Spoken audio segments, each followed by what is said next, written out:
L'atelier des sorciers de Kamomé, je découvre cette autrice, je fais mais d'où elle sort? C'est pareil, pour moi c'est ma nouvelle, bon maintenant on a moins à faire des preuves que le manga c'est un art. Aujourd'hui Kamomé, tout le monde entier, puisqu'elle travaille pour Marvel aussi et tout, dit que c'est une artiste qui est en technique, elle envoie du lourd. Et elle m'a fait penser à du Moebius, mais avec un style manga, un style très réaliste. Elle vient...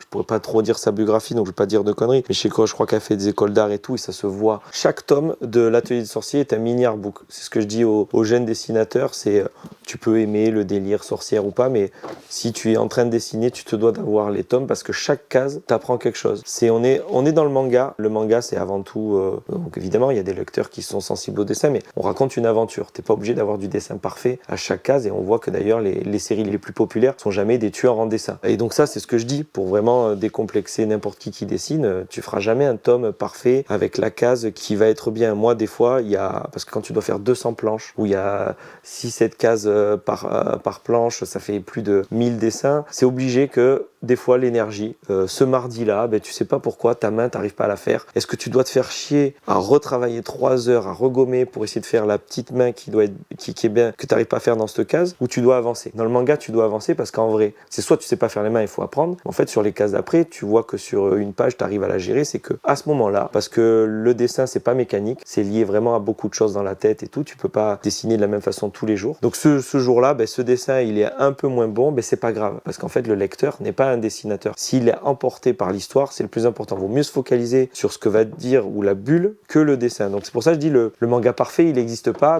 En fait, si. Et pour ça que j'arrive pas à piger comme elle fait, parce qu'il y a des gens très bons qui, à un moment, tu dis, là, il y a eu une baisse d'énergie, et c'est normal, et c'est pas grave. Chaque case, tu peux décortiquer. C'est trop bien calé. Donc pour ça, moi, je les ai tous à la maison, et je les ouvre pas trop parce que ça te rappelle que, oh putain, elle est trop forte, mais voilà, c'est un ovni. Hein.